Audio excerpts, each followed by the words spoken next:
तो नमस्कार प्यारे साथियों, स्वागत है एक बार फिर से आपका हमारे YouTube चैनल एजी क्लासेस पर। और आज का हमारा टॉपिक होने वाला है वाच्य परिवर्तन। वाच्य परिवर्तन देखो, जितने भी कंपटीशन एग्जाम हैं उनके लिए सबसे इंपॉर्टेंट टॉपिक ही है, क्योंकि ये बहुत इजी टॉपिक है और बहुत जल्दी कवर हो जाता है और इसके हमारे नंबर बिल्कुल भी कटने की कोई संभावना नहीं होती है। अगर आपने इसको थोड़ा सा भी ध्यान से पढ़ा है तो बहुत ही ईजी वे में आप इसको सीख पाएंगे। और ज़्यादा टाइम नहीं लेते हुए इस वाच्य परिवर्तन टॉपिक को हम शुरू करते हैं। देखिए, सबसे पहले आपको वाच्य परिवर्तन अगर सीखना है तो उसके लिए आपको पहले ये जानना है कि वाच्य परिवर्तन को सीखने के लिए हमको दो तरह की धातुएं आनी चाहिए। धातुएं मतलब दो तरह की क्रियाएं आनी चाहिए, एक होती है आत्मनेपदी, एक होती है परस्मैपदी। तो मूल रूप से मैं आपको ज्यादा डिटेल में ना जाते हुए आपको केवल इतना ही कहूंगा कि एक धातु है हमारे पास पट धातु और दूसरी धातु है हमारे पास सेव धातु। इन दोनों धातु के रूप हमको आने चाहिए। तो मैं यहाँ लिख देता हूं ताकि आपकी सुविधा के लिए बहुत ईजी रहेगा। देख लीजिए, पहला पट धातु के जो रूप है, जैसे पठती हो गया, पठतः हो गया और पठंती हो गया। ठीक है दोस्तों, पहले एक एक लाइन की ही बात कर लेते हैं। ये हो गए पट धातु के और दूसरे हैं सेव धातु के। तो इसमें है सेवते, सेवेते और सेवंते। तो ये केवल पहली लाइन है, तो हम केवल प्रथम पुरुष की ही बात करेंगे। और हाँ जी, तो अब इसी प्रथम पुरुष वाले जितने भी वाक्य होंगे उनके आधार पर ही हम एक वचन, द्विवचन और बहुवचन की बात करेंगे। तो देखो दोस्तों, दो तरह के सेंटेंस हमारे पास पहले से होते हैं वाच्य परिवर्तन में। पहला सेंटेंस हम अगर बात करें तो वो होता है कर्ता प्रधान सेंटेंस, जिसको हम कहते हैं कर्तृवाच्य। ठीक है, जहां पर कर्ता मुख्य होता है। अब मैंने कहा है कि कर्ता मुख्य होता है, मतलब हो गया कि इसमें प्रथमा विभक्ति भी किसमें होगी? कर्ता पद में ही होगी।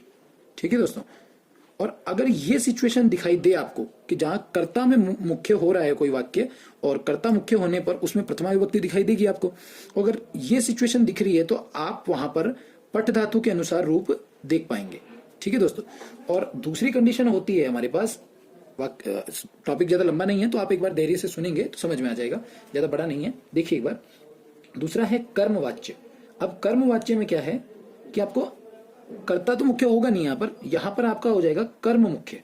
अब फिर से वही बात है कि जो मुख्य है उसी में प्रथमा विभक्ति होगी।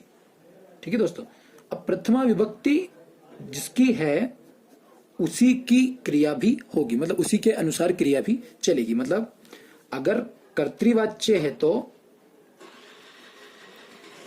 कर्ता के अनुसार क्रिया, ठीक है, कर्तृवाच्य है तो कर्ता के अनुसार क्रिया होगी और कर्मवाच्य है तो कर्म के अनुसार क्रिया हो जाएगी। और अब हमारी ट्रिक यहां पर काम करेगी अगर आपको ये एक बेसिक नियम याद रहेगा तो। अगर आप इस नियम को भूलेंगे नहीं तो बिल्कुल आपको कर्मवाच्य और कर्तृवाच्य में बहुत इजीली समझ में आने लग जाएगा। तो देखिए, हम पहले एक वाक्य बनाते हैं जो कि कर्तृवाच्य का होगा। तो देखिए, रामः,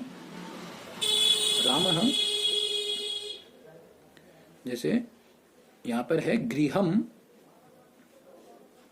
गच्छति, रामः गृहम गच्छति। ठीक है दोस्तों, ये एक सेंटेंस हमारा हो गया, रामः गृहम गच्छति। अब देखो यहां पर जो रूप चल रहे हैं वो इसके अनुसार ये हो रहा है कि इसमें भी प्रथमा विभक्ति एक वचन है तो इधर भी एक वचन का ही रूप बन रहा है। और अगर मैंने ये कहा है कि पट धातु के अनुसार आपको रूप दिखाई दे, पट धातु से मिलते जुलते रूप दिखाई दे, तो आप समझ लीजिएगा कि ये वाक्य कौन सा है? कर्तृवाच्य का। ठीक है दोस्तों, यहाँ पर कर्ता मुख्य है, इसीलिए इसी के अनुसार यहाँ पर क्रिया चली है। अब इसका ही अगर हमको कर्मवाच्य में बदलना होगा तो ये कैसे बनेगा?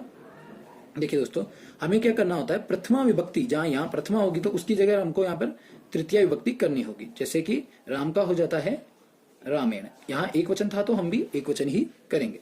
और यहाँ जब द्वितीय विभक्ति थी पहले, तो अब इसको हमें मुख्य बनाना है। तो मुख्य मैंने कहा है कि कर्म मुख्य होगा तो उसमें प्रथमा विभक्ति होगी। तो गृह शब्द का आपको यहाँ पर हमेशा क्या करना पड़ेगा? प्रथमा विभक्ति का एक वचन ही लिखना पड़ेगा। अगर एक वचन ऊपर हो तो यहाँ भी एक वचन, अगर यहाँ बहुवचन है तो यहाँ भी बहुवचन होगा। तो देखिए, रामेण गृहम। अब गम धातु है तो नियम बनता है कि गम धातु के योग में केवल द्वितीय विभक्ति होती है, तो इस वजह से द्वितीय विभक्ति तो रखनी है।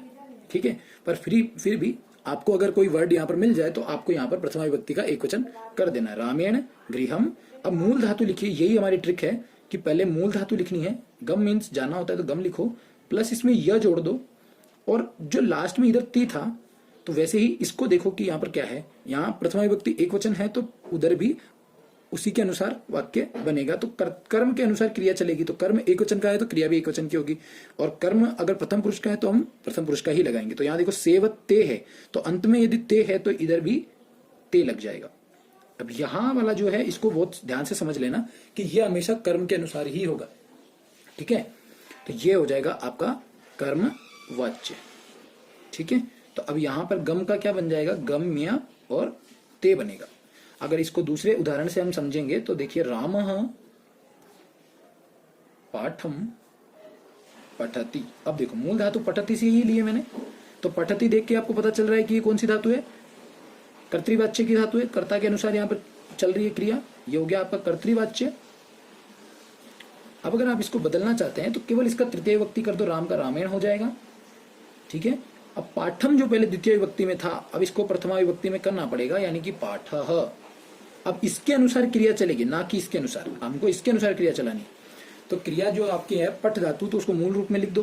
पठ धातु का मूल पठ होता है, प्लस इसमें क्या जोड़ना है, यह जोड़ना है, यह आपको हर बार जोड़ना है, और प्लस इसमें क्या जोड़ना है, इधर एक वचन है तो इधर भी एक वचन होना चाहिए, इधर प्रथम पुरुष है तो इधर भी प्रथम पुरुष होना चाहिए। तो प्रथम पुरुष का एक वचन यहाँ पे दिया हुआ है तो प्रथम पुरुष का एक वचन ही हम यहाँ से देखेंगे। इसके अंत में ते है तो हम केवल ते यहाँ पर जोड़ेंगे, ठीक है।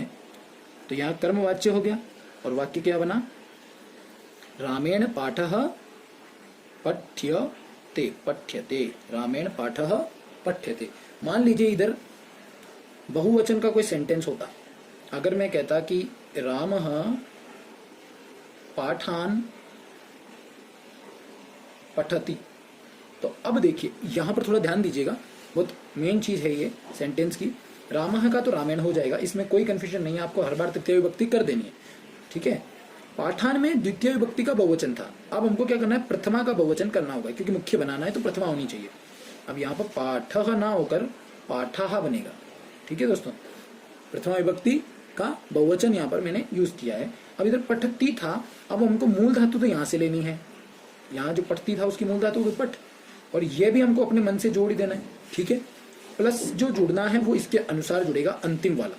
अब यहाँ पर प्रथमा विभक्ति का बहुवचन है तो हमको भी बहुवचन वाला ही जोड़ना है। अब सेव धातु में बहुवचन में अंते, लास्ट में अंते जुड़ा हुआ था, तो हम केवल ये न और ते ही जोड़ेंगे, ठीक है दोस्तों।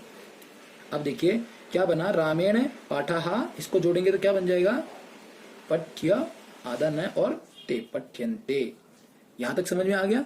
अब एक और चीज है यहाँ पर, थोड़ा सा आप समझ लीजिएगा, कुछ यहाँ पर ध्यान रखने योग्य जो चीजें हैं वो है कि कोई आकारांत धातु है, आकारांत यदि धातु मिल जाए, आकारांत धातु के स्थान पर क्या हो जाता है, पर दीर्घ ई होता है, ठीक है। यदि कोई धातु आकारांत है तो उसके आ के स्थान पर ई होगा। मैं यहां अलग से लिख देता हूं, आ के स्थान पर क्या हो जाएगा, दीर्घ ई हो जाएगा। जैसे पा धातु है तो पहले पी होगा, फिर यह जुड़ेगा, और फिर लास्ट के रूप ते है तो ते और बाकी जो भी है वो इस तरीके से जुड़ेंगे। दा है तो पहले दी होगा, फिर यह जुड़ेगा, और लास्ट वाला जो भी होगा वो उसके अनुसार जुड़ जाएगा। ये समझ में आ गया। बस यही कुछ है जो आपके वाच्य परिवर्तन में इंपॉर्टेंट है।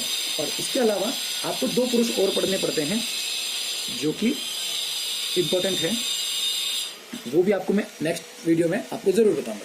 तो अगर वीडियो अच्छी लगी हो तो कमेंट करके मुझे जरूर बताइएगा, और आपको वीडियो में क्या पार्ट समझ में नहीं आया वो भी मुझे जरूर बताइएगा। मिलते हैं अगले वीडियो में, तब तक के लिए आपके कमेंट का इंतजार है।